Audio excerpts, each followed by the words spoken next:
Good day. I'm pleased to welcome all of you here to this conference.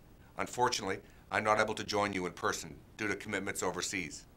To participants and speakers alike, thank you for lending your time, talent, and insights to the important questions surrounding Canada and the new Middle East. The region is critically important to Canada, and in fact, the entire world, for good reason. It's a resource-rich, ethnically diverse part of the world that sadly is also the site, too often, of tension and instability. Recent events have been dizzying in pace and important in scale. Small, subtle transformations have escalated to the fall of repressive dictators and cries for freedom and democracy, the respect for human rights, and the rule of law. The root cause of these cries, a burning desire for respect and basic freedoms, jobs, and prosperity. Here in Canada, we are prosperous because we are free. Throughout much of the Middle East, for too long, we have seen basic rights denied, fundamental freedoms trampled upon, and hopelessness allowed to fester. This has only exacerbated existing tensions. Across almost 10,000 miles of desert and ocean, you are doing important work, considering what Canada's interests are in the region going forward. Our government, for the record, believes that Canada's national interests and national security have a stake in the answers to questions like the ones you will be pondering in the coming days. Canada's foreign policy is an extension of our national interests. Thus, our foreign policy should serve Canadians by strengthening their prosperity and protecting their security. Oceans and long distances are no longer the impediments that they once were. The world is diversifying, and so are our interests. A safe and prosperous Middle East can deliver great things, not just for the region, but for the entire world. From culture to innovation to natural resources, the possibilities are endless. But too many in the Middle East are not yet free to realize their full potential. A Middle East and North Africa immersed in turmoil causes great instability around the world. Not only does that destabilize markets, but it shakes the very foundation of our security. Nowhere is this more clear than the case of Iran. The Iranian authorities have for decades ruled the Iranian people with a heavy hand. Day in and day out, Iranians are being repressed and their voices silenced, and their calls for freedom and respect for human rights met with brute force and intimidation. Rogue regimes with such a blatant disregard for human life, not to mention a burning animosity towards freedom-loving countries, should never have access to nuclear weapons. The threat of a nuclear Iran should not be underestimated. We must never forget the basic responsibility of any government in keeping its citizens safe and secure. This is something we cannot and do not take lightly. We are committed to pursuing every possible diplomatic measure to protect Canadians and their interests. We are working with our international partners to support lasting peace and stability in the Middle East. Answers in this region do not come easy. Canada's approach is simple. We believe that if a country is free, it is prosperous. If a country is prosperous, its people are content. And if a country's peoples are content with the freedoms they enjoy, that country is stable. That is our goal, and that is what drives us. And I hope that insight and our ultimate goal informs your discussions in the coming days. Let me finish by saying this. I appreciate, and our government appreciates, the wealth of knowledge you all bring to the table. I'm always open to hear your views and certainly welcome your input. Thank you. Good afternoon. I'm Julie Lindhout, the President of the Atlantic Council of Canada, and it's my pleasure this afternoon to welcome you on behalf of the Advocates for Civil Liberties and the Atlantic Council of Canada to experience a rich and varied program which I believe reflects the synergy between our two organizations. It is wonderful to see so many people interested in becoming better informed about the issues this conference is examining. The Atlantic Council of Canada is dedicated to informing Canadians about peace and security issues, especially as they are addressed by NATO and about Canada's role in that organization. The preamble to the North Atlantic Treaty states that the parties to this treaty reaffirm their faith in the purposes and principles of the Charter of the United Nations and their desire to live at peace with all peoples and all governments. They are determined to safeguard the freedom, common heritage and civilization of their peoples, founded on the principles of democracy, individual liberty, and the rule of law. They seek to promote stability and well-being in the North Atlantic area. What could be more congruent with the goals of advocates for civil liberties? People usually refer to NATO as a military organization, but the treaty itself refers only to collective defense, and it ensures that all policy decisions are made not by military leaders, but by the civilian heads of state and government of the member countries. It is also important to note that the well-known Article 5, agreeing that an armed attack against one or more shall be considered an attack against them all, is preceded by Article 2, in which the parties agree to contribute toward the further development of peaceful and friendly international relations by strengthening their free institutions, by bringing about a better understanding of the principles upon which these institutions are founded, and by promoting conditions of stability and well-being. They will seek to eliminate conflict in their international economic policies and will encourage economic collaboration between any or all of them. This article makes it clear that security is a much broader issue than military security. It encompasses economic well-being and the recognition of the right of people to live free from the fear of racial or religious persecution in a way that allows for individual as well as collective well-being. Israel is a member of NATO's Mediterranean Dialogue, which was set up for the express purpose of promoting open and informed discussion on these issues. If any of you are interested in finding out more about NATO, the ACC organizes a tour of a limited number of delegates to NATO headquarters and to other European institutions in Brussels and Paris to be briefed on all the relevant issues. You'll find more information on this tour in your folder, as well as about upcoming ACC events. And as another plug, there are also membership forms at the registration desk. Today, we want to give you, from a Canadian viewpoint, an introduction to all these issues, which we hope will lead to an informed public discussion that is free from racist and anti-Semitic rhetoric, and that respects the desires for individual liberty and security of people in the Middle East. Our first panel will address Canada's economic interests, focusing mainly on energy security, but also looking at other industry and trade issues. The second panel will examine what one might call the harder security issues relating to intelligence and physical security.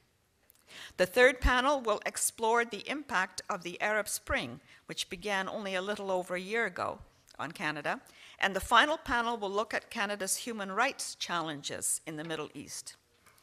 We are indeed fortunate to have excellent speakers on these topics who will be introduced by the moderators of each panel. They have first-hand knowledge of the complexities of the issues they are addressing and are able to give us the information that will help us to understand the issues and discuss them with others in a civil manner that will broaden our interlocutors' understanding. With such a rich and varied program condensed into a short time, and with so many participants, we have to invoke a few rules for this event in order to give everyone an equal opportunity to participate and learn. We will not be entertaining any interventions from the floor. For those of you seated at the tables, there are cards on the table, and the others will have received a card, and you can write your questions to the presenters. More cards are available at the registration desk if you need them. At the appropriate time, you can raise your hand with your card, and our runners will collect them from you to give them to the moderators to pose the questions to the presenters. We will deal with as many questions as time permits, and this system will maximize the opportunity. We cannot make any exceptions to this arrangement. Any interruptions from the floor are most discourteous to the speakers and the other participants, and those making them would be asked to leave the conference. I trust that everyone will respect these arrangements so that we can have a thoroughly informative time. May I also ask you to make sure that your cell phones are on vibrate or turned off so that they will not interrupt the speakers and the discussion. And now it is my great pleasure to introduce Mr. Lawrence Solomon, the moderator of the first panel, and to invite the first panel to come to the table.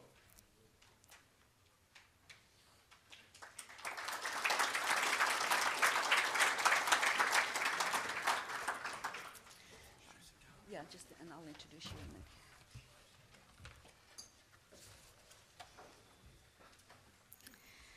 I have the pleasure of introducing the moderator and speaker for our opening panel, Canadian Economic and Energy Interests in the New Middle East. Lawrence Solomon, currently a popular columnist for the Financial Post and Executive Director of Energy Probe, is one of Canada's leading authorities in the energy and economics field. An advisor to President Carter's task force on the global environment in the late 1970s, he has since been at the forefront of movements to promote conservation and clean energy, and to stop nuclear proliferation and nuclear power expansion. He has been a columnist for the Globe and Mail, a syndicated columnist, a contributor to the Wall Street Journal, and the editor and publisher of the award-winning The Next City magazine. He is author or co-author of 7 books. Mr. Solomon is a founder and managing director of Energy Probe Research Foundation, one of Canada's leading think tanks. His 1982 model for electricity reforms was adopted in the UK in 1989, leading to the demise of nuclear and coal power in the UK, and its adoption of high-efficiency natural gas technologies. His model has since become the dominant model for electricity sector restructuring in the world. It's my pleasure now to give you Mr. Lawrence.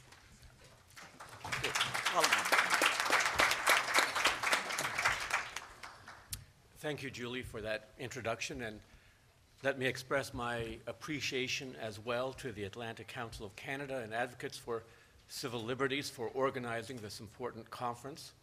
It's heartening to see so many people here to grapple with the fallout from the Arab Spring, one of the most pressing and profound phenomena facing Canada and the world today, and also one of the most misunderstood.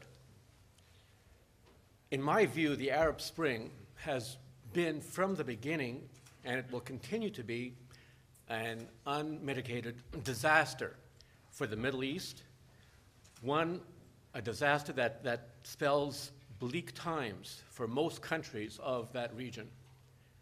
The Arab Spring, rather than being a democratic force for good, will be a democratic force for bad, empowering the Islamists who have popular support and leading to great suffering among the region's many ethnic and non-Sunni minorities. That is my assessment for the short term. For the long term, the outlook is even worse, possibly a new dark age for large parts of the Arab Middle East. The Arab Spring is largely replacing soft tyrannies like those of Mubarak in Egypt and Gaddafi in Libya with far tougher, far more ideological regimes. The poor economies of the Arab Spring countries will suffer, as will the rights of their citizenry. Egypt's economy before the Arab Spring was growing at an impressive 5.5% clip. That has all but stopped. Now Egypt suffers from capital flight. It suffers from the loss of half of its reserves, from a likely devaluation of its currency that will increase the cost of its food imports. It's easy to see food riots. It's easy to see a downward spiral. It's hard to see a meaningful recovery under an Islamist regime. The other countries that have experienced the Arab Spring and are going Islamist have also suffered as a result. For Canada, this means that the modest amount of trade and investment that we now have and that we've had with the countries of the Arab Spring is likely to stall or contract. The chief export from that region to Canada will be coming in the form of refugees fleeing economic mayhem and religious persecution. Canada has already received 1/6 of the 100,000 Coptic Christians in Egypt who have been forced to leave what has been their Coptic homeland for almost 2,000 years. These immigrants will be a blessing to Canada because the Copts tend to be the entrepreneurial class in Egypt. But for this reason, their departure from Egypt will add to the calamity for Egypt. Millions of Copts are likely to flee Egypt over time, just as religious cleansing has forced millions of other entrepreneurial non-Muslim minorities to flee other countries in the Middle East. Lebanon once had a Christian majority, no longer. Syria was once 1/3 Christian. Now its Christian population is down to about 10%. The loss of this human capital spells hardship, in particular for the Middle East's Arab states. Over time, this hardship could magnify and also spread to non-Arab countries in the Middle East because the region will lose much of its importance as an energy producer. And with the loss of its importance as an energy producer, it will lose much of its importance politically. Today, the Middle East is in the news daily. We hear of strife in Syria, in Iran, in Israel, and Palestine. 20 years from now, conflicts in the Middle East will count for less in the world scheme of things, just as the daily conflicts that occur in Africa get very little ink in the West, even though the African loss of life is greater. 20 years from now, the Middle East could be about as important as it was at the turn of the previous century, before oil was discovered there. And that's not very important at all. This loss of influence has already begun due to local events in the Middle East. Vast amounts of natural gas have been discovered in the Mediterranean, mostly to the benefit of Israel, Cyprus, and Greece, and mostly to the detriment of Iran and Turkey. Before these Mediterranean gas finds, Iran had planned to export much of its gas to Europe via Turkey, which is a big player in the energy pipeline business, and which has plans to become a bigger player still. That Iranian-Turkish pipeline is important to these countries, not only for the revenues that it would bring, but also for the political power that would come of having Europe dependent on them for energy supplies. Iranian gas exports through that pipeline could become a pipe dream now. Another local event will also act to tip the balance. Israel has oil shale, an estimated 250 billion barrels of oil shale, and possibly as much as 500 billion barrels. That's an amount that could be twice as great as Saudi Arabia's entire reserves of 260 billion barrels. Remarkably, tiny Israel is sitting on the world's third largest oil shale deposit. Until recently, this oil shale was considered too uneconomic to mine. And in any case, none of the oil multinationals dared attempt doing business in Israel for fear of offending the Muslim oil states. No longer. A remarkable assortment of philanthropists and oilmen, and these include a 70-something-year-old banker called Lord Jacob Rothschild. It includes a 70-something-year-old hedge fund investor called Michael Steinhardt. It includes an 80-something-year-old publisher called Rupert Murdoch. These investors and others have teamed up with some energy industry veterans, also octogenarians, and they include a former president of Mobil Oil, a former president of Occidental Shale, and a former president of Halliburton. He's a septuagenarian called Dick Cheney. This group decided to break the OPEC oil cartel. And thanks to Israel's new drilling technology and technologies that are developed in the US and in other countries, this might well happen. Israel's oil shale will begin to flow in a decade or so, and it'll flow at an estimated cost of $30 to $40 a barrel. Now that's 1/3 of today's price for a barrel of oil. As important, this oil shale technology will be able to be exported to other countries which are today dependent on Middle East oil, freeing them of this dependence. These new oil and gas developments in the Middle East that I've just described are important on their own, but they really pale to insignificance when you realize what is happening in energy finds around the world in both natural gas and oil. So let me tell you about natural gas first. Not about conventional natural gas, of which there also is a lot, but of unconventional natural gas. Many in this audience will have heard about fracking, a new drilling technology that is able to extract natural gas from shale. You may not be aware of the extent to which fracking is revolutionizing energy markets. Until recently, the US was anticipating becoming a major natural gas importer, not just from Canada, but from distant countries that would liquefy natural gas and transport it by ship to US ports.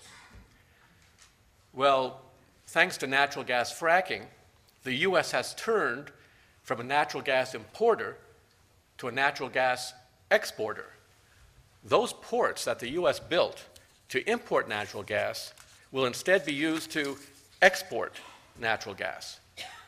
Although natural gas fracking is still in its infancy, the US is already producing so much natural gas that the price of natural gas is half what it was just a few years ago. And the US isn't alone in discovering this unconventional gas. The UK recently discovered frackable natural gas, 70 years worth in one reservoir alone. And France has it too. Poland and Ukraine have immense amounts of it. The exploration has just begun. Europe is awash in natural gas, so much so that if necessary, it will be able to be self-sufficient without the need to rely on gas from the Middle East or from Russia or from Central Asia. China also has frackable gas. So does South America. The entire world is awash in natural gas. Now that's great news for the diversified economies of the world, such as the Western democracies and China, that are seeing natural gas prices drop, and that's making their economies that much more robust. That's not so great news for the undiversified energy exporting countries, such as those of the Muslim Middle East and Russia. It gets worse for these undiversified energy exporting countries because unconventional drilling technologies are not only unleashing immense amounts of natural gas from shale, they're unleashing immense amounts of oil from shale, just as Israel has begun to do. Israel's oil shale deposits, as I mentioned, are the world's third largest. Well, the very largest deposits happen to be in the United States. The US has been developing these resources using different, more expensive drilling technologies, but technologies that are nevertheless profitable. While no one was watching, the US has become an oil powerhouse, the world's fastest growing oil and gas producer. A recent report from Citibank predicts that in 5 years, the US could overtake Russia and Saudi Arabia to become the world's largest oil liquids supplier. The US was, for decades, the world's largest importer. It could soon be self-sufficient in oil. The US is already exporting gasoline. Next comes China. It has the world's second largest reserves of unconventional oil, and it has begun to exploit it. European countries too have this shale oil. Italy has large deposits, for example. In fact, 38 countries have an estimated 4.8 trillion barrels of shale oil, many of which would benefit from the shale oil technology now being pioneered in Israel at $30 to $40 a barrel, meaning that world oil prices could well have in the next decade, just as they have in the case of natural gas. And just as with natural gas, plummeting oil prices will be a boon to the Western economies and China's, which have diversified economies. But plummeting oil prices will be an economic disaster for the energy exporting, energy-dependent economies of the Middle East: Iran, Saudi Arabia, Iraq, Kuwait, and the other oil producers in the region. They will see their revenues slashed. That will send their economies reeling. For many of these countries, because they have little revenue potential apart from their energy exports, they have few other exportable natural resources. They have no manufacturing industries in many cases, no knowledge base for the information economy, and they have no large entrepreneurial class because the talented Christian minorities have been expelled. For some of these countries, there will be no escape. Governments will fall. In some cases, the countries may become failed states or ungoverned territories. In other cases, such as Iraq and Syria, which are artificial creations of the colonial powers after World War I, countries may fall apart, devolving into their constituent parts.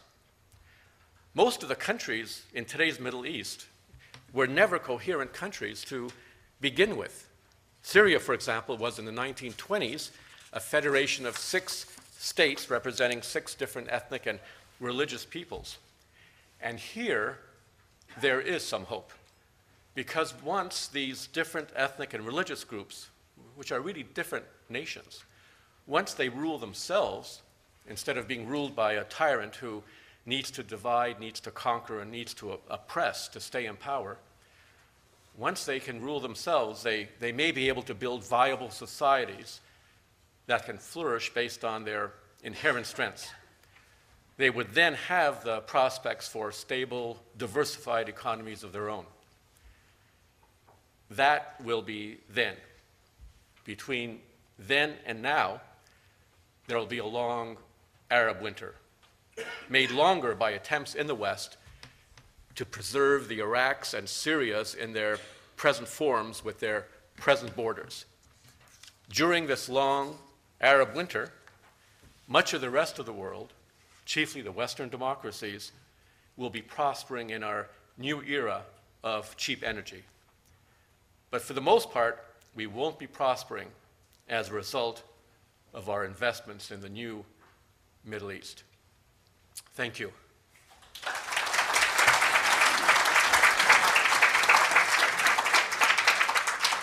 So that concludes my formal remarks, and now we'll hear two different perspectives from your other panel members. We're fortunate this afternoon to have with us Andy Mahut of U.S.Steel Canada and Mike Ward from Canada's Foreign Service. And I hope you'll find their views of the Arab Spring and what it means to Canadian interests more encouraging than you found mine. After their presentations, as Julie mentioned, we'll all have time for questions then. So do jot down any questions. I'll introduce Mike first. Mike is distinguished, has had a very distinguished career in Canada's Foreign Service. That's included postings to a number of Canadian embassies and consulates in such countries as Saudi Arabia, the United States, Thailand, Poland, Ukraine, and Turkey. In 2009, after serving 2 years in Ankara, Mike was appointed to head the new Canadian consulate in Istanbul, and that was an initiative that he was closely involved in developing. In addition to the opening of the consulate, his time in Turkey was marked by such other milestones as the signing of a double taxation agreement between Canada and Turkey, the launching of direct flights between Istanbul and Toronto by Turkish Airlines, and a sharp increase in Canada's commercial presence in that country through expanded trade promotion activity that was facilitated by developing new alliances with key Turkish business NGOs. Mike retired from the Canadian Foreign Service in 2011, and in 2012, we have him here now. Mike?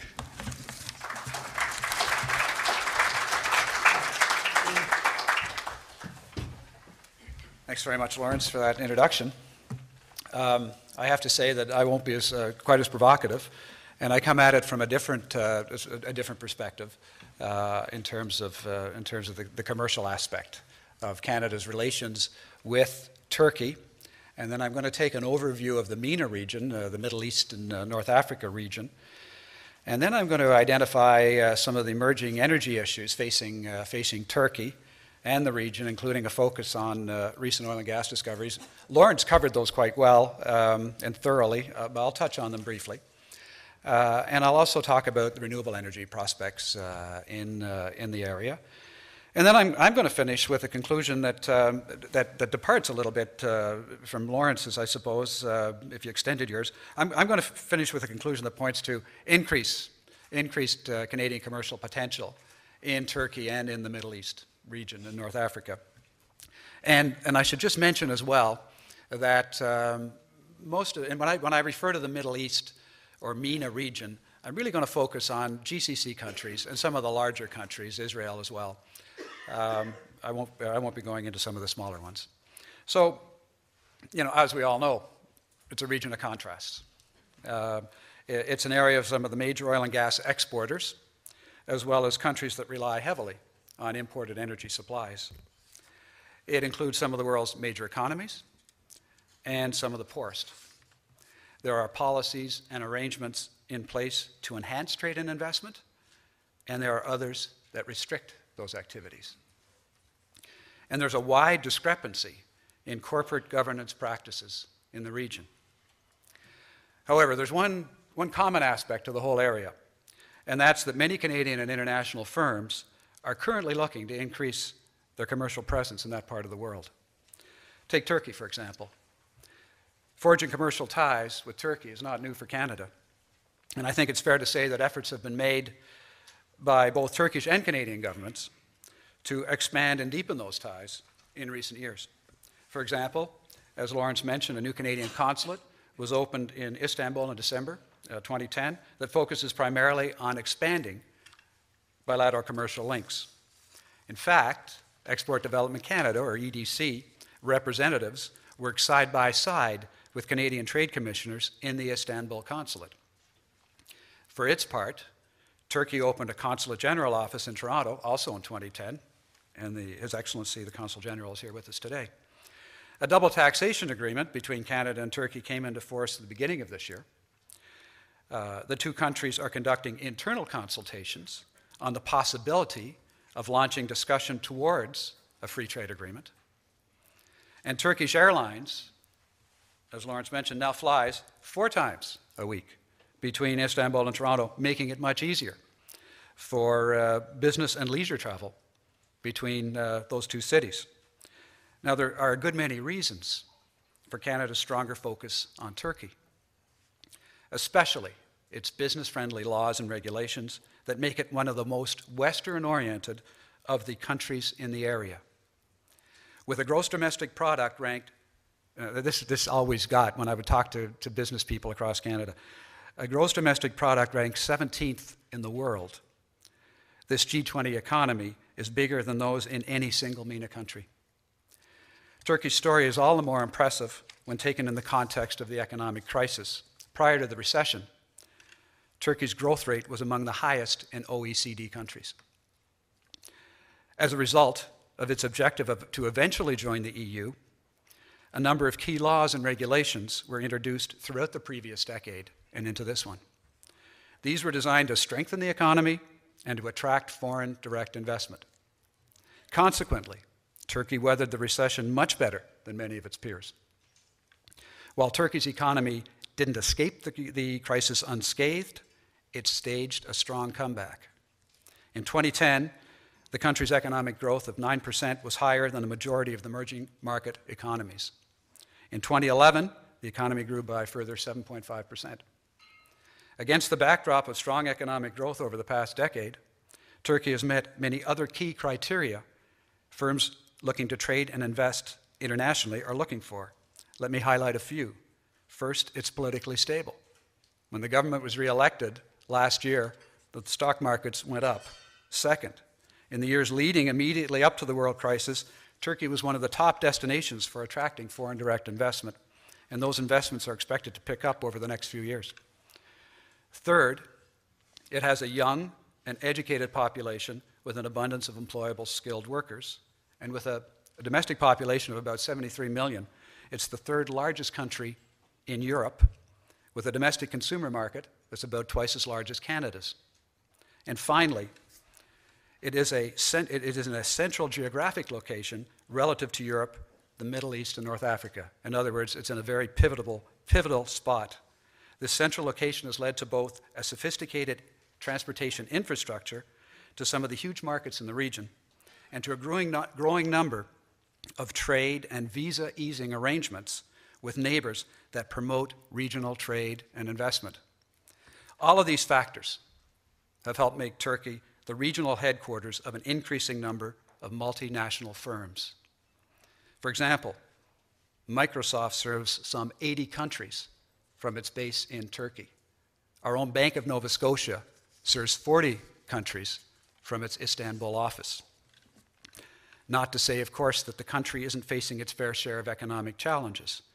These include such issues as rising inflation, a widening current account deficit, concerns over youth unemployment, and a projected decline in GDP growth this year. But there's no denying both its strong economic presence in the region and its importance to Canadian businesses that want to expand internationally. In fact, Canada's business presence in Turkey has grown in recent years to the extent that by the end of last year, our exports reached $1.2 billion, and that's a record. How big is that? Well, if Turkey had been a member of the EU, it would have been Canada's 7th largest export destination in that 27-member body. Put in a slightly different context, Canadian firms shipped more goods to Turkey last year than to any other MENA country with the exception of the UAE. And Canadian and other international firms aren't just looking to Turkey in and of itself. These firms recognize the tremendous advantage of Turkey's central geographic location, along with its strong business and political networks in the surrounding area. Consider this. Turkish investments in Middle East and North African countries tend to be concentrated in manufacturing, construction, oil and gas, and the service sectors. In Saudi Arabia, Turkish involvement in construction and infrastructure ventures stands at upwards of about $10 billion. Turkish investment in northern Iraq is strong and growing. For example, it's estimated that Turkish firms currently hold about 95% of the $3 billion Iraqi construction market. These sorts of business connections represent tremendous partnering opportunities for Canadian firms that want another avenue to expand into the MENA region. And, for example, EDC, Export Development Canada, is looking into those sorts of partnerships for Canadian companies. So this brings me to the broad commercial significance of the Middle East and North African region for Canadian firms, especially in the wake of the Arab Spring. The primary focus of Canadian firms in that region in recent years has been the GCC countries, along with Egypt, Israel, and Iraq. Shipments to Libya were significant prior to the overthrow of the Gaddafi regime and can be expected to grow as the situation begins to stabilize in that country. Our presence in Iran, who knows what will happen there? It depends on issues beyond the scope of this presentation. But for the countries where we are traditionally active, right now, the level of involvement remains significant. Consider that for the countries I just mentioned, total Canadian exports are about $3.8 billion each year, or about the same value as Canadian exports to Germany.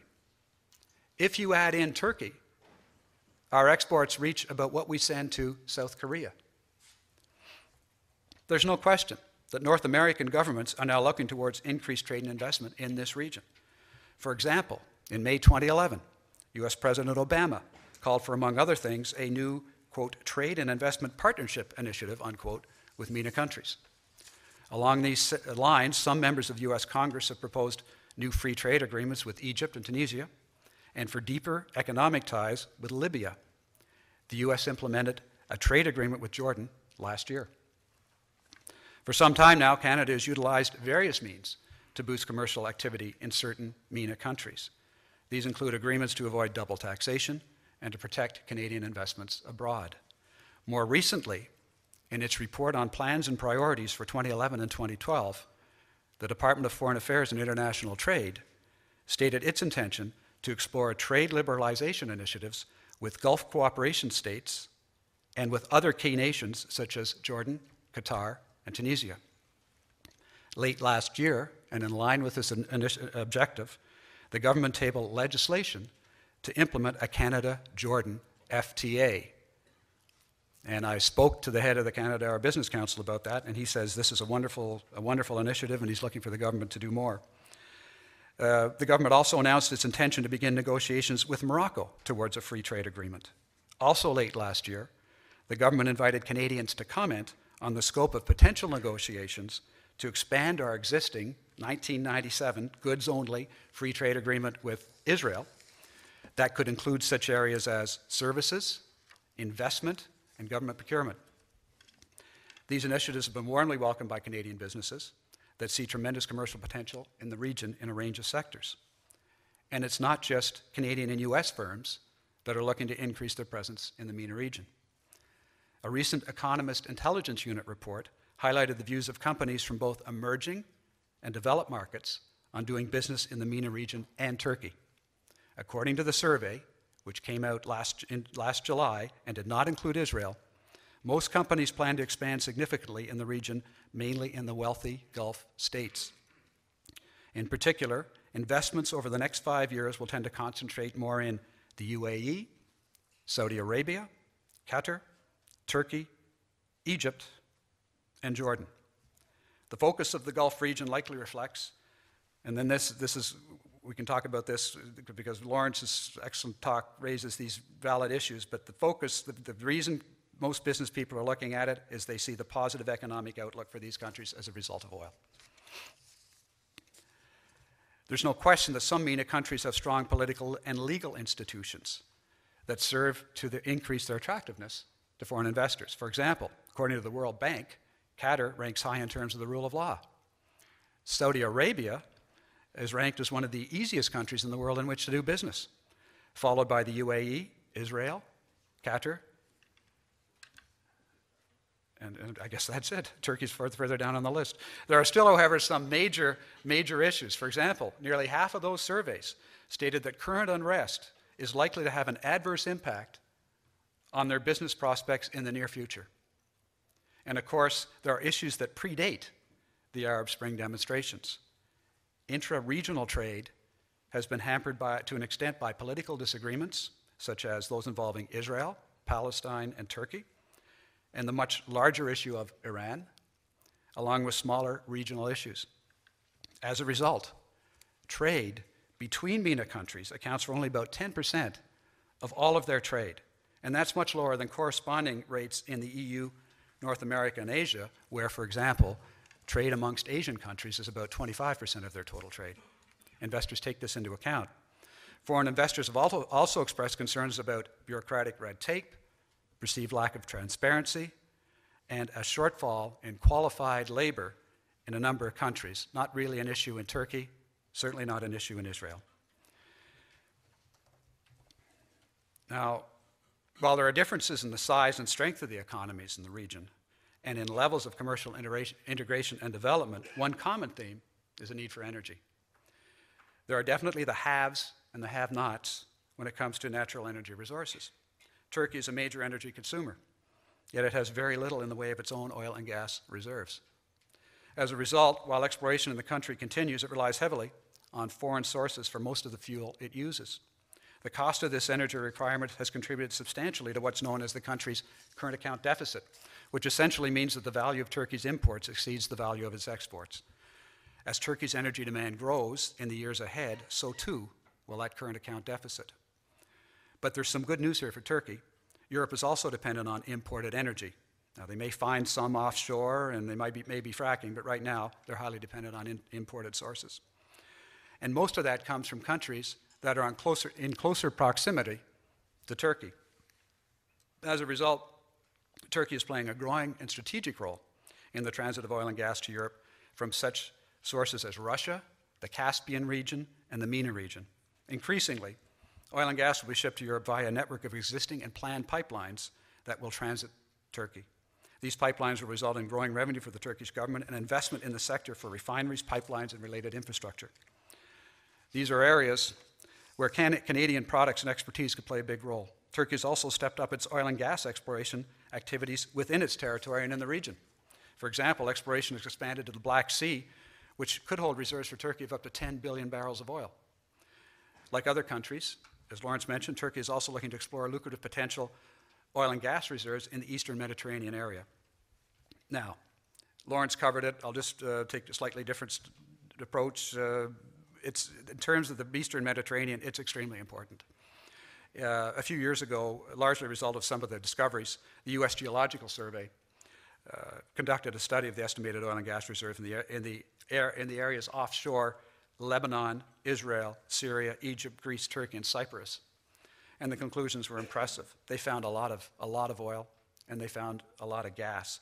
Just in terms of the gas, and this study is a couple of years old now, it was estimated that the reserves are about just over half the size of the largest known gas field in the world, which is in Siberia. Among other things, the recent discovery of potentially huge gas reserves off the coast of Israel, Cyprus, Lebanon, and Greece, as Lawrence referred to, could not only make them self-sufficient in terms of energy supplies for decades to come, but they could become net exporters. Now, I have to say, I saw an excellent article that Lawrence wrote on this issue in the National Post, and he identified the issues and dealt with them, and I'd refer anyone to them. It's an excellent article. But what we're looking at in this region is for, in addition, Greece could become a transit hub for gas shipments to Europe. And this sort of scenario was unthinkable just a couple of years ago. In terms of renewable energy,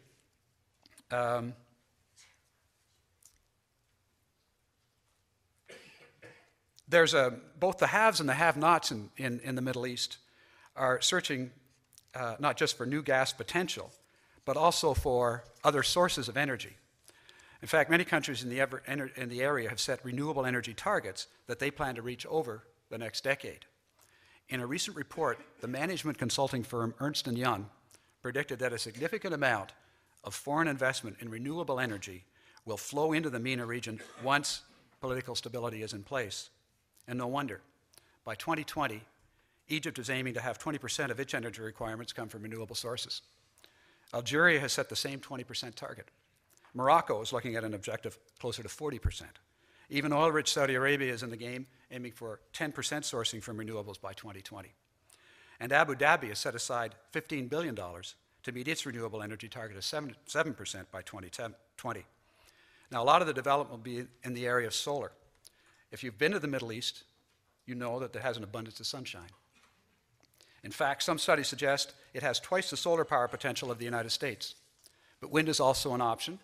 While less evenly distributed than solar power, wind energy would also do well in such countries as Oman, Syria, Saudi Arabia, and Jordan. Turkey has set ambitious objective for clean energy. It aims for the sector to account for 30% of its energy needs by 2023, involving upwards of $40 billion in new investment. Major areas of concentration for Turkey's renewable sector would be wind, solar, geothermal, and hydro. All told, look for substantial developments in Turkey and the MENA region in the years to come in both traditional and renewable energy sources. As well, look for stronger Canadian participation in the development of these sectors. In summing up, I hope I've left you with the thought that the region represents some significant trade and investment potential. In Canada, we've heard a lot about the BRICS in the past few years. For those of you who aren't familiar with the term BRIC, or B-R-I-C, it's an acronym that was created by Goldman Sachs about 10 years ago. It refers to the countries Brazil, Russia, India, and China, which at the time were all deemed to be very large and rapidly growing economies. The acronym has come to has become a symbol of the shift in global economic power away from developed G8 economies towards certain emerging markets. We've certainly read more and more about that global shift as current economic conditions have unfolded over the past few years, especially in the EU. Turkey has definitely gained an economic prominence in the past decade that puts it in the big leagues. So too have some of the Gulf states. From a Canadian perspective, we export more to Turkey and the MENA region combined than to each of the three BRIC countries, three of the four BRIC countries, Brazil, Russia, and India. In other words, this is an extremely important region for Canadian trade and investment, and that's why we're negotiating trade agreements and other mechanisms in the area. All things being equal, our exports to the region will continue to increase. As the Economist study confirmed, in spite of the challenges of the region, a growing number of international firms also see strong business potential in the area. Like the US, Canada is pursuing various initiatives to enhance commercial relations. These measures are supported by the Canadian business community. In fact, there have been calls for more initiatives in the region. One Canadian business leader told me recently that he's looking for more free trade agreements in the region and for the use of what's known as joint economic commissions that he predicts will foster stronger commercial ties. It goes without saying that Canadian companies have the expertise to contribute to the development of the whole spectrum of the region's requirements. Our track record bears that out. According to both the Canadian Trade Commissioner Service and Export Development Canada, the opportunities for Canadian firms range from primary products through to advanced technologies and to the service industries. This includes, of course, potential Canadian involvement in the region's energy sector. For example, Canadian firms such as SNC and others, MMM, could help Turkey develop storage facilities, pipelines, and refineries. And we could assist the development of renewable energy and related technologies in Israel and Gulf countries. It's clear to many that the region represents tremendous commercial potential, and Canada is well positioned to take advantage of that potential. Many thanks.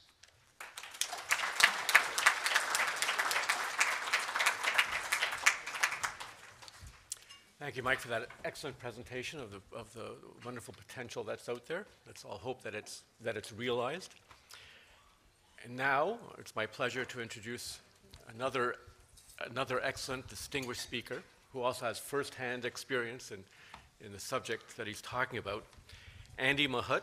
He holds the position of Manager of Energy Practices for U.S.Steel Canada, with responsibilities in energy procurement and involvement in best practices and energy project development across all Canadian facilities. He's the former chair of the Canadian Steel Producers Association Energy Subcommittee, as well as, in representation of the Canadian steel industry, both a member of the Board of Directors of the Canadian Industry Program for Energy Conservation, which is part of the Office of Energy Efficiency at NRC Canada, and a former steel sector chair. Andy also holds the position of Director and Board Secretary for your host at Atlantic Council of Canada. He's a multi-year member of its executive committee, and now it's my pleasure to introduce Andy.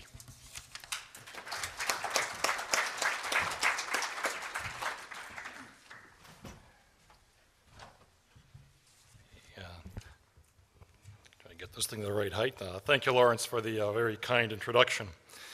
Good afternoon, ladies and gentlemen. First, I have to go through the legal side, the disclaimer. The opinions expressed are mine and mine alone, do not necessarily reflect those of U.S.Steel Canada, Inc., the CSPA, CIPEC, the AEE, or for that matter, the Atlantic Council of Canada. Basically, this means that if you disagree, find error in, or just plain dislike what I have to say, you can only blame me. Okay, let's get that out of the way. We are in the midst of a truly significant awakening and transformation amongst many of the countries of the Middle East and North Africa, as already been mentioned, many referred as the MENA countries, a journey whose final chapters have yet to be imagined, never mind written.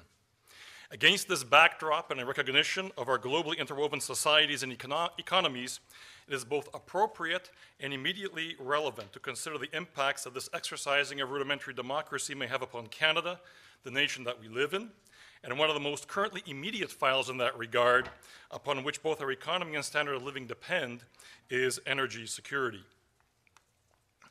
While the Middle East has a significant energy export footprint composed of both oil and natural gas, we will focus on the oil story that has the greatest potential to affect Canadian energy security. Why are we excluding nat gas at this point? Well, first of all, in 2010, the entire MENA global natural gas export, including both pipeline and LNG, liquefied natural gas, whose largest component by far was from the currently reasonable stable Qatar, amounted to only a little more than double the entire 2010 export of Canadian nat gas into the US. Secondly, North America is currently self-sufficient in natural gas. Thirdly, our market is effectively decoupled from the global market due to, one, the current lack of liquefaction facilities at North American LNG ports, at least till about 2016, the fact that currently there are no natural gas pipelines across major oceans from North America to any other world markets. As a result, international impacts upon natural gas price and supply are not in a position to directly affect Canadian markets in the near to medium term. The oil story is not as pretty. In order to understand why it is so much different than the natural gas story for a country such as Canada, which has an abundance of both raw materials, it is necessary to digress for a moment in order to understand some fundamental oil market and supply parameters and how they relate to the MENA countries, Canada, the USA, and finally the globe. From the supply side, there is no area more important than the Middle East and North Africa, MENA. This region exported over 941 million tonnes, or just under 18.9 million barrels per day of oil to the rest of the world in 2010, accounting for just over 50% of all primary world oil exports. Focusing first on North Africa, given its location on the rim of the Mediterranean, its predominant export location is, not surprisingly, Europe, accounting for just under 60% of all North African exports in 2010. On the other hand, the Middle East's major customers are Asia and the Far East, accounting for 75% of all their exports. Interestingly, given the level of U.S. involvement in the MENA region, the USA accounts for only 20% of all North African exports, while in the Middle East, less than 10% of all oil exports are to the U.S. Next, let's look at Canada, which, although a significant oil exporter, does not demonstrate the regional breadth of significant exports that most other major oil-producing regions do.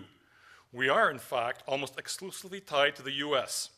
This, despite the fact that there are very large oil export markets available to us on opposite sides of both the Atlantic and the Pacific Oceans. Further, although we export most of our Western unrefined oil, we in fact import crude oil for use in the Atlantic provinces and parts of Ontario. This in support of our East Coast refinery products that are used both domestically as well as exported to support the distilled product markets of the American northeastern seaboard. This means that Canada, with its currently constituted oil industry infrastructure, cannot fully insulate itself from international oil supply realities. The USA, when compared to other net importers of crude oil, has a voracious appetite for this form of energy. As can be seen in this graph, the US has a disproportionate reliance on oil when compared to other world economies. In fact, in 2010, the US used more oil than the next three largest consumers of oil, that being China, Japan, and India, combined, which means that the US uses more oil both per capita and per unit of economic output than any of its major economic competitors. Although the US appears to have a diversified supply base, in fact, the top 5 supply regions provide over 80% of US oil imports, with the top 2 suppliers being Canada and Venezuela, Mr. Chavez. In fact, the entire Middle East provides the US with only 70% of the oil that Canada does, just slightly ahead of Nigeria. Mexico is in 5th place and falling due to decreasing supply and increasing domestic usage. The US story, as Lawrence indicated, however, is not all bad. Higher end product pricing, coupled with a reduced economic pace, have led to, and measured year over year, a 6% reduction in the domestic consumption of gasoline. As a result of this development, and coupled with continued improvements in the installed refinery base, the US has, in 2011, for the first time since the EIA, that's the Energy Information Agency, has tracked petroleum product imports and export, become a net exporter of finished consumables such as gasoline. Nevertheless, the US has still averaged almost 8.9 million barrels of net oil imports per day in the first 2 months of 2012, which, when measured against an average American burn rate of 18.6 million barrels of oil per day over the same period, resulted in the continued importation of just under 50% of their domestic consumption. The global picture is, in many ways, even more problematic.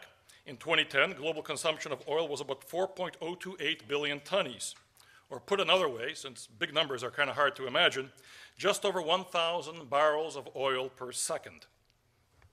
1,000 barrels, with a little over 20% of that usage in the USA alone. Furthermore, the last year that global production of oil exceeded global consumption of oil was in 2004. While the deficit of 2011 was only 228 million barrels of oil, which represents only 0.7% of global consumption, and thus a significant improvement over the 835 million barrel of oil global deficit in 2010, it nevertheless still represents a continued reduction in global crude held in some form of storage. Given that Texas is a historic heartland for oil production in the USA and the home of WTI, West Texas Intermediate, it's entirely appropriate at this point to observe that in Houston, we have a problem. And while many people in the world today are focused on peak oil, I propose that the real moment for concern is the point at which consumption systemically exceeds production. And it would appear that we are nominally at that point today. However, while typically a continued shortage of production leads to price spikes, and even though the price of oil has notably increased in the past few years, as anyone who has had to recently fill a gas tank can attest to, it is also true that these increases have not been as significant and prevalent as are often encountered in this sort of situation. And there are two reasons for this. First is that we still have very significant stocks of stored crude oil available for consumption. Several countries maintain strategic oil reserves, with the U.S. owning the largest collection of former salt caverns, which have a nominal capacity of 727 million barrels of crude oil, and for information, currently contain about 696 million barrels, or about 36 days of total U.S. consumption, not counting the sweet-sour mix issue. So these are big. As of February 2012, inventory levels in OECD countries alone were estimated to be over 2.6 billion barrels. In fact, all 28 IEA, International Energy Agency member countries, with a notable exception of the net oil producers, which is Canada, Norway, Denmark, and the United Kingdom, are required to maintain 90-day stocks of oil to minimize the effects of sudden oil production curtailments. And in actuality, Denmark and the UK have also put in place strategic oil reserves in order to comply with EU regulations. Interestingly, other than normal industrial process storage, Canada continues to have no strategic oil reserve. However, the other reason for less than predatory price spiking is one that is very relevant to the topic of today's conference. I spoke earlier of nominal shortfalls in production, because there is in fact excess production capacity available in the world today. And should stocks of crude become significantly stressed, this production should be in a position to restore the supply equation. And in what countries does all of this excess production capacity reside? Well, virtually all of it is in the Middle Eastern OPEC countries, specifically in Saudi Arabia. The EIA estimated that the available OPEC excess capacity in January and February of 2012 was 2.4 and 2.7 million barrels per day, respectively. Sounds good. Yet even this large quantity of buffer, when compared to current rates of consumption, represents a safety margin of only 3%. Additionally, even though Saudi Arabian production capacity has been self-estimated at about 12.5 million barrels per day, and may be expandable to as much as 15 million barrels per day in the near term, in reality, the highest production rate achieved to date by the Saudis has only been 10.047 million barrels per day. Thus, many people with industry experience maintain a level of skepticism regarding the kingdom's ability to quickly ramp up and maintain another 2+ million barrels per day of production when called upon to do so. Further, it is important to remember that oil consumption is not remaining static. The continually growing Chinese economy alone is poised to absorb ever-increasing quantities of oil. The U.S., at 313 million people, has 845 motor vehicles per 1,000 individuals. The Chinese, at 1.3 to 1.6 billion people, have 37 motor vehicles per 1,000 citizens. And the Chinese do want to live the way that we do. I have one word for you, nano. As in the Tata Motors representative vehicle for an entire class of inexpensive transportation for use in India and China. The Chinese alone plan to add another 125 million vehicles to their roads in the next 5 years. For comparison, only 13 million new vehicles were sold in the US in 2011, and most of those were replacing older vehicles. And every one of those new Chinese and Indian vehicles sold will need additional oil distillates to operate. After further factoring in India, South America, and the Middle East, the coming increases in consumption appear to be significant enough to raise concerns regarding the adequacy of reserve production, at least as it's structured today and in the next several years. So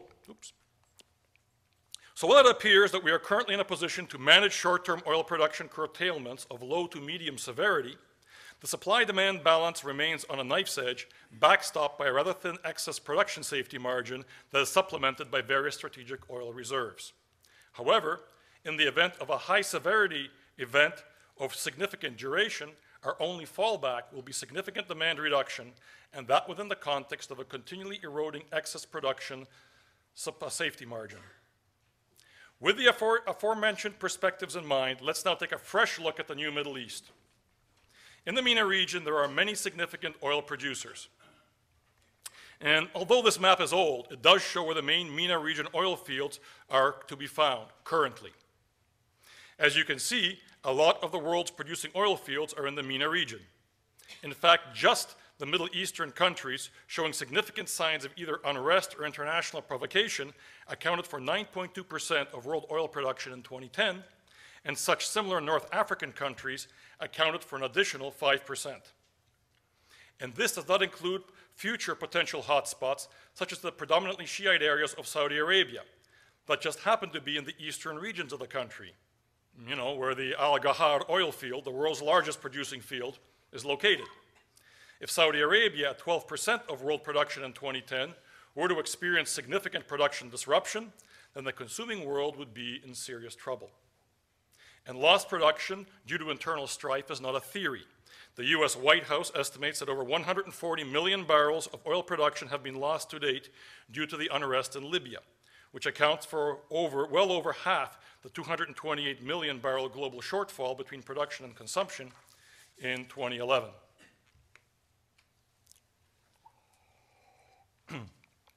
Oil movement is another aspect of the supply chain whose interruption would have serious repercussions on the availability of oil. A quick look at North African pipelines shows how the disruption of significant oil nodes such as Hassi R'Mel and Hassi Messaoud in Algeria, or the Sumed pipeline in Egypt that runs from the Gulf of Suez to the Egyptian port of Sidi Kerir, located between Alexandria and El Alamein on the Mediterranean Sea, could seriously cripple North African oil supply.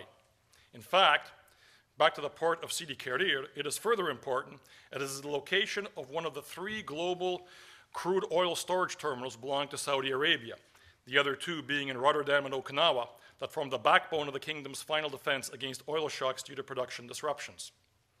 Libyan and Algerian oil ports are similarly important. With Algerian oil being exceptionally low in sulfur, its exports are vital for European refiners who need to meet stringent EU emissions requirements. That would be a mess for Europe. Middle Eastern pipelines, nodes, and port structures are much more prolific, and thus, even though there have been non-trivial steps taken to secure those assets, they still represent a significant source of risk should social unrest become prevalent, if only because of the amount of infrastructure in place and the large volumes of petroleum being moved. At this point, it is worth touching on a topic that is currently in the news, that being the Straits of Hormuz and the possible closure of those straits by the Islamic Republic of Iran. Should tensions between Iran and the international community move beyond sanctions and diplomats and enter the realm of kinetic events, to quote President Obama. Given that approximately 20% of the world's oil, or 35% of the world's oil trade, must pass through the Straits of Hormuz, their disruption, even for a period of weeks, would have a significant impact on world oil markets.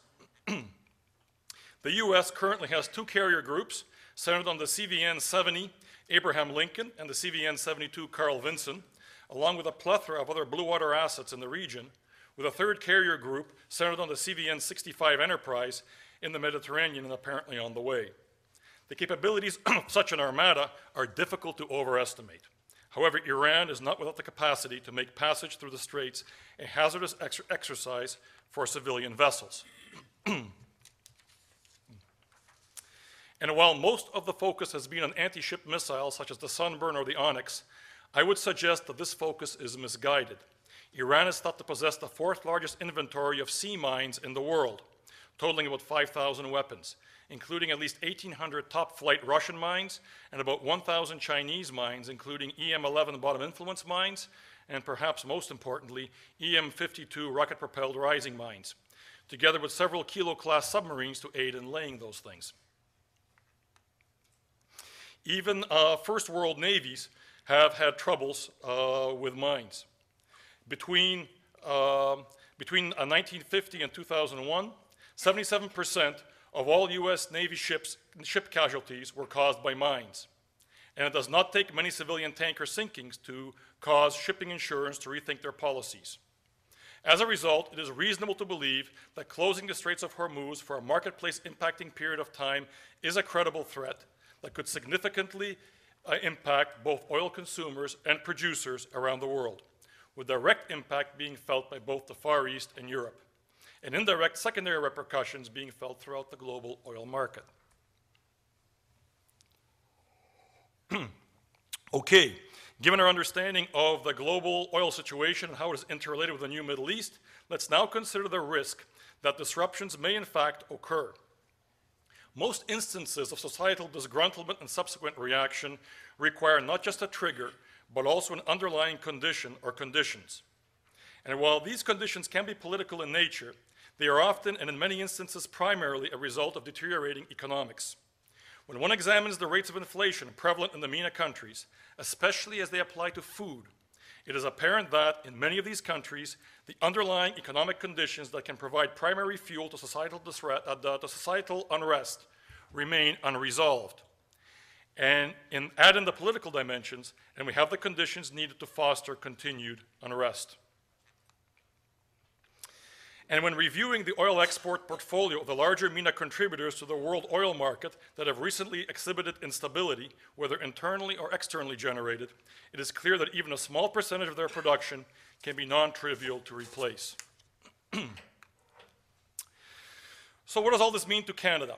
Since oil, unlike natural gas, enjoys a global market structure and the current supply-demand balance has very little resilience built into it, this has resulted in continually rising crude oil prices, egged on in no small way by the risk component that is being built into the price due to concerns regarding the potential for future volatility in the MENA region. As Canada is a net exporter of crude oil, our nation is posed to reap some gains from such circumstances. However, as end consumers, we have, and most likely will continue to, see our fuel prices rise. As a result, the net effect for our economy is projected to be only slightly positive. And while many people focus on the marginal cost of new production, we forget that one of the major drivers of oil costs are the increasing costs of current production. For example, while Saudi Arabia has mostly avoided the destabilizing effects of popular unrest, it has done so through the generous use of financial handouts to its people. Their economic stimulus package, at about $130 billion, is equal to over 20% of the kingdom's GDP. This is now part of the new cost of stable oil supply, and we should not expect that this will be the last time we will see such a step taken. After all, our first world governments regularly do the same around election time. A further oil price concern can be found within the manner in which we measure this price, that is, within the nature of currency itself. When one reflects upon the average price of crude oil from the periods both before and after the U.S. took their currency off of the gold standard, it is evident that there is a significant price difference between those periods. The before 1971 price was a little over $6, while the after price averaged around $20. And while there may have been many contributors, and were many contributors to changing oil prices at that time, the prominence of demarcation that is seen between those two periods is indicative of at least some influence resulting from allowing the US dollar to free float as a true fiat currency. Looking into the future, it is thus reasonable to expect that, given the extent to which the US dollar has been diluted in the last 3+ years, we will see further upward pressure on world oil prices denominated in US dollars. The situation, however, becomes a little more concerning should MENA region volatility actually constrict oil production and or delivery to the point that oil stores and demand destruction due to pricing triggers are unable to retain the balance between supply and demand. Under such a scenario, it is realistic to expect that most countries will be looking out for their own enlightened self-interest. And as Canada imports about 20% of its refined petroleum fuel products, we could easily find ourselves in a circumstance where periodic shortages of fuel stocks occur. However, as we retain sufficient crude oil production capacity to serve as feedstock for refining, and as U.S. Gulf Coast refineries do have spare capacity, it is not likely that we would suffer significant periods of fuel shortage. Unfortunately, as a country, we are also one of the most needy oil addicts on the planet, and thus, in the event of a sudden call for demand reduction, we can expect our withdrawal symptoms to be especially acute, meaning that even small disruptions will likely have a deleterious impact upon our economic performance, as well as negatively impact our daily lifestyles. A larger concern would be the indirect consequence of a global petroleum shortage. Today's world economies operate on very thin effective margins, as demonstrated by the continual need to keep interest rates low. Given the level of world debt, any price shock will most likely cause a near reciprocal reduction in consumptive spending in other sectors, which in turn will put profit pressure on an already fragile world economy that is fast running out of safety nets. Further, since a significant portion of Canada's economy is anchored in the resource sector, meaning that we as a nation are in fact acting as one of the world's largest mines, global reduced consumption will have a direct impact on large swaths of our economy, and that has the potential to dwarf the direct oil shortage impacts that our country would experience. Today we live in a global community. There are many benefits, both qualitative and tangible, to such a world. However, this integration cuts both ways. When the world catches a cold, we sneeze as well.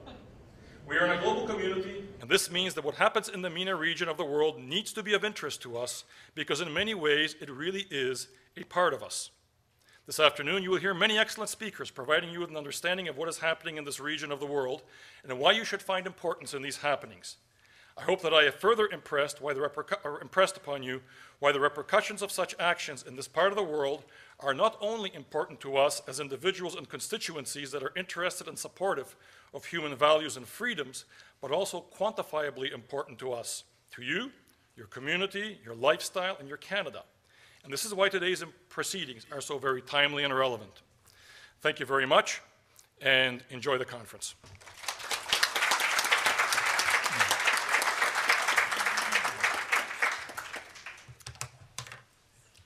And thank you, Andy, for that really scary presentation. There are a lot of, you've outlined a lot of challenges that we could be facing. Now we have time for some questions, and I see some are coming up. But let me start by asking you, Andy, if we do have a prolonged disruption of energy supplies, how would our economies manage it? Would prices rise? Would industries be forced into rationing? What do you see the scenario being? Well, I think the answer to that is yes, yes, and yes. I think we always look for the one golden bullet, and of course, the world is not black and white, 1,000 shades of gray. I think the first thing you would see is price increases and you'd see price triggers. As pricing goes up, people stop doing discretionary things. We might not drive across the country and back. I think you'll find a lot of that will decrease. And again, because I'm pointing here to the oil world, and that's why I'm focusing on transportation, because that's probably what will get hit first. Pricing triggers, of course, do drive industry. I indicated they drive industry two ways. One, directly, the costs of having to operate and what that means, but also in terms of consumption. I think one of the things you will find that, like I said, I think the world economy is working on such thin margins today, and we've got a significant amount of debt out there, enough that I don't think there's a whole lot of safety net left. So I think that those reductions, those price increases that move to the oil market will end up causing consumptive spending to cut back in other areas. And I think that in turn is going to drive people to industry to do a lot less, and that will eventually bring that market back in balance at whatever level it then tends up to be.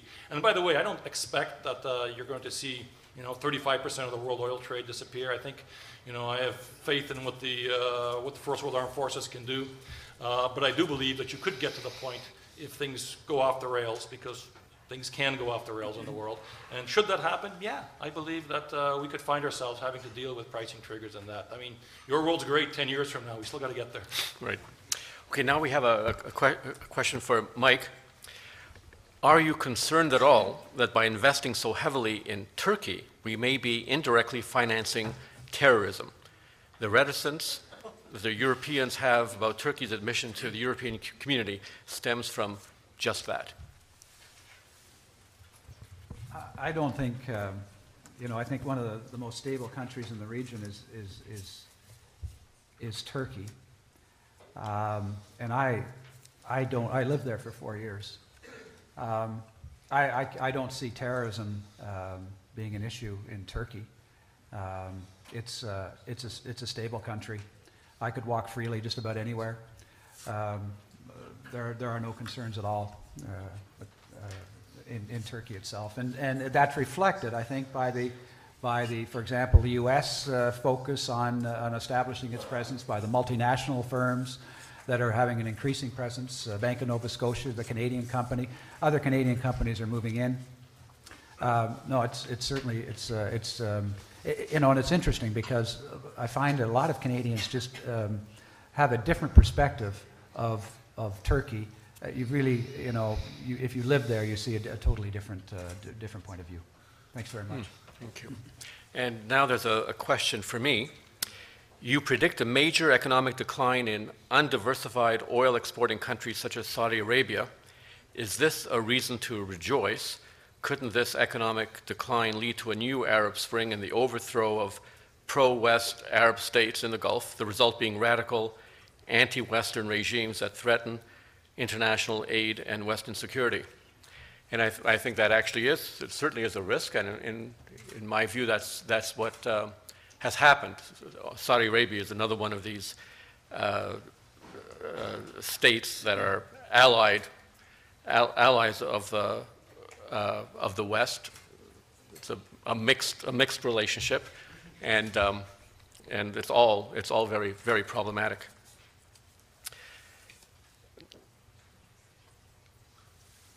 Another question, this one, thank you. I'll throw this one at Andy. With worldwide supplies of gas and oil increasing, how will that affect Canada's economy, which is dependent on exporting fossil fuels?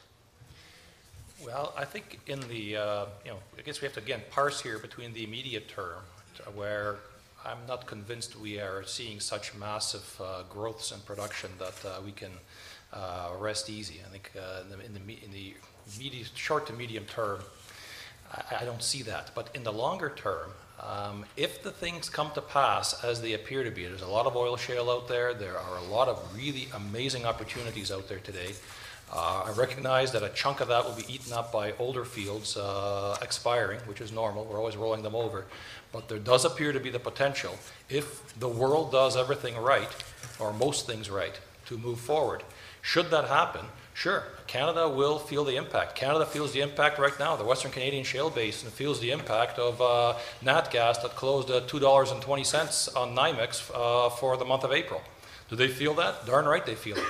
Right now, the Marcellus Shale is being turned into one of the biggest gas storage caverns around because they're bringing it out and putting it back down because it's not worth selling. That's in the U.S. mostly, not here. But ask the folks at TCPL how their pipeline's doing.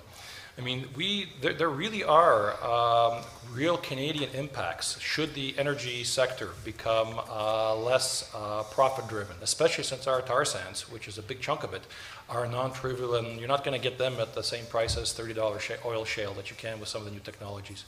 So, yeah, we better start looking at diversification if we think that world is coming, because we've got to probably get about 10 to 15 years before it hits. Now, another question for Mike, and there are several questions like this. So this one will represent questions from several of you. To what extent is Turkey and Israel reconciling their relationship?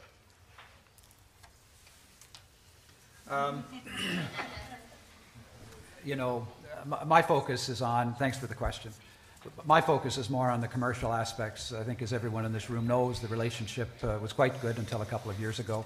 There are political issues involved. But I was at an event last night, and somebody was mentioning how when there was an earthquake in Turkey, Israel shipped some relief supplies over, and it's a two-way street as well. So I think there are things happening on the surface, and perhaps there are things happening below the surface as well on this issue. Okay. Another question for me, why is there so much panic about no more oil, and what's the timeline for bringing all this oil and gas to market? Well, the oil and gas is coming to market very quickly. That's why we've seen prices dropping so much in the case of gas. I think we're going to see the same thing in oil. And the reason for the panic, I think, is the press. I blame the press mostly for this. The press has not caught up with what's going on in the world. The press believes that there are energy shortages. Many people still believe in the peak oil theory, which really never had any legs, any real reason to subscribe to it. The press tends to follow a certain narrative, and also the press is invested in this. One reason that the press is invested in this is the notion that global warming represents a serious problem for society, and therefore it's important for everybody to get off oil. And people who listen to CBC, CTV, and who read most of our daily papers would not know that, in fact, numerous climate experts don't subscribe at all to the global warming theories. In fact, in my view, the majority of scientists don't subscribe to the global warming theory.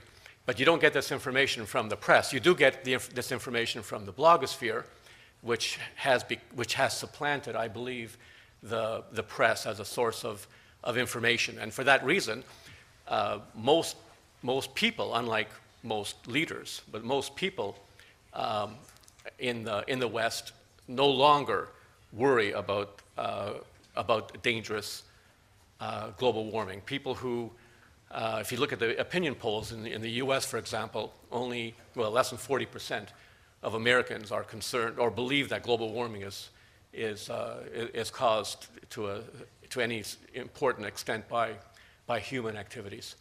So the press is slow, and people who aren't on the internet, who aren't following the blogs, also will be behind the curve in understanding what is going on in oil markets.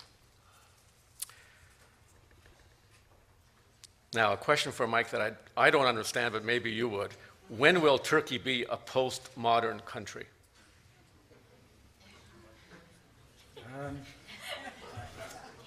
Well, I'm not sure I understand it, but I'd say that I lived in Istanbul. I lived in Ankara for 2 years, and I lived in Istanbul for 2 years. And both cities are modern. Istanbul's a lovely city. This is a G20 country. It's a world leader, and it's taking up more prominence in regional issues, I'd say, in the past 10 years, the past decade. It's playing a much stronger role in the MENA region. I thought somebody might ask me when they were going to join the EU. I'm not sure when that's going to happen, but I'll tell you what. The Turks the governments have instituted measures that bring this country right into the 21st century in terms of Western accounting practices and business practices. So make no mistake about it. This is a Western-oriented country. It's, it's not part of MENA and it's not part of the EU, but it's part of both. Okay. Another question for me, and I think the gist of it is, shouldn't the Arab Spring be considered to have a silver lining in that it'll bring positive results after the short-term disruptions? And I don't think so. I think what's happening is we're seeing an enormous loss of diversity throughout the Middle East. It's all the minorities. In fact, we tend to think of the Middle East because of the press portrayal. We think of the Middle East, or say as being in conflict between Muslims and Jews, or between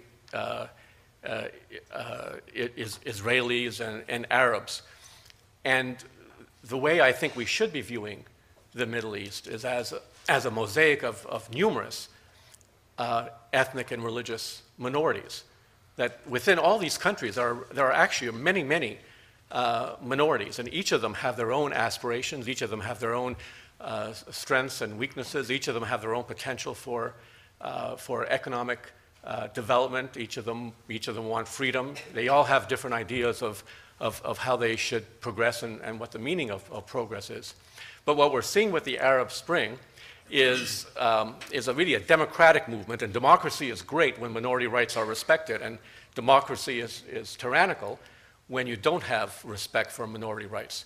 So I think what we're seeing in the Middle East is democracy without respect for minority rights. We're seeing the loss of all the values, this human capital in the many ethnic and religious minorities. We're not going to be able to put that back together again. So if this carries on, if this Arab Spring carries on, I think there'll be a very long-term cost to most of the countries in the Middle East, and that's primarily the Arab ones so far.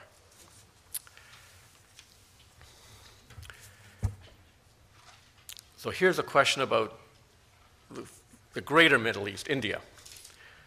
What about oil and gas prospects for India? Any?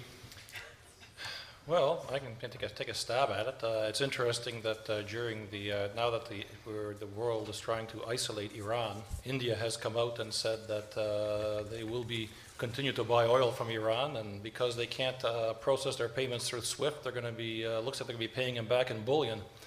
So India is clearly wrestling. I mean, India and China are both trying to that's the real competition in that part of the world today, and India is trying hard to catch up, and they won't accept anything that's going to prevent them from doing that. So, I mean, India has its issues with regards to energy. They're looking for it. They're, a lot of the comments I made about China, I think, are very applicable to India as well. In some ways, India has potential for even steeper growth curves because of that, they're just that much further behind right now. So I think that unless they are able to secure some supplies or find something, and so far they haven't been too successful, that could be one of the major hampering impacts on their growing economy. Mm-hmm. And the related question was whether India's economy is diversified enough, and in my view it is. I think India will be a great success story. For Mike, someone's interested in the little guy. How do you see investors engaging populations yearning for participation and fair governance in the oil-producing nations? Could you repeat the question? I think the gist of it is, if you're a Western investor, do you have a responsibility to the little guy in a country like Syria, Kuwait? Sure. Right? Yeah, absolutely, absolutely, and that's a good question, and it's something that we all have to be aware of. One of the priorities in DFATE, for example, if you check their webpage, is corporate social responsibility, and also there are strong laws in Canada about corruption, that sort of thing. But corporate social responsibility would be, for example, mining companies making sure that they don't take advantage of communities. Same thing in the energy sector as well. So these are things. In fact, and fortunately, we have a very alert media and blog sphere. And so if these sorts of issues come up, I think Canadian companies are certainly respectful of these sorts of things. Mm-hmm.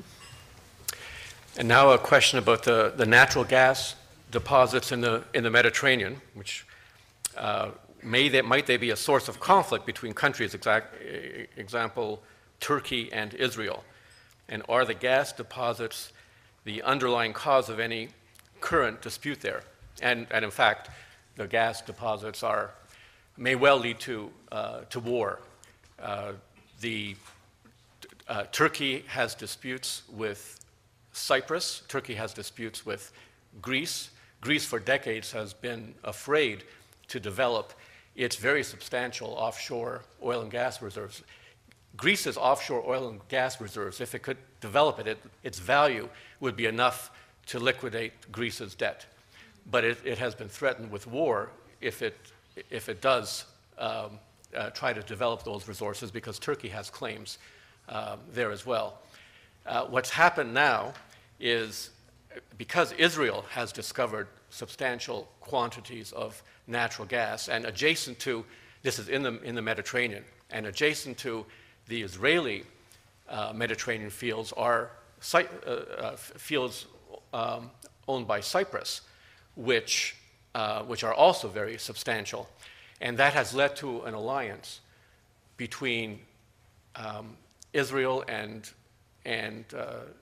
Cyprus, and Greece is becoming part of this as well. And this also is a kind of a military alliance. So in effect, there's going to be some kind of standoff at some point between Turkey and Greece, Cyprus, and Israel. It could lead to military conflict. Turkey has been sending warships into the area. The two sides are challenging each other. It's not clear how that will get resolved, but it's certainly a major bone of contention.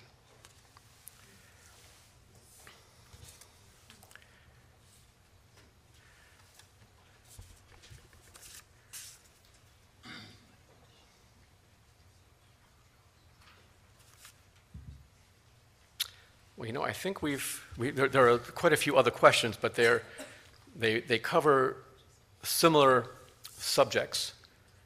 Oh, here's one last one. And this is for me. With Obama's obsession with green energy, will his government continue to look at and encourage oil companies to produce oil from shale and other methods of cheap energy? My answer is no. What's happening in the U.S., the U.S. is developing a huge amount of shale oil. It's almost all on private land or state land. The U.S. administration under Obama is restricting drilling activity in a very substantial way in all areas that the federal government controls. So I don't see, if Obama is reelected, I can see a large number of regulations coming in which would curtail development of U.S. Oil, including on private and state lands, through federal regulations. If Obama is not reelected, I think what we're seeing now is going to be minuscule compared to the explosion of drilling that will occur in the United States, because for decades, most U.S., for example, 85% of offshore potential has been off limits to the oil companies. That, I think, has gone. I think the public mood is entirely in favor of drilling offshore. Many states want to drill offshore, and certainly the Republicans want to drill offshore. So this next election is very consequential in terms of the oil developments that will occur in the United States. Obama has favored fracking of natural gas. He hasn't favored oil. Well, I think that's all for the questions. I want to thank our excellent panelists and this excellent audience, and enjoy the balance of this day, which I think will be very intriguing.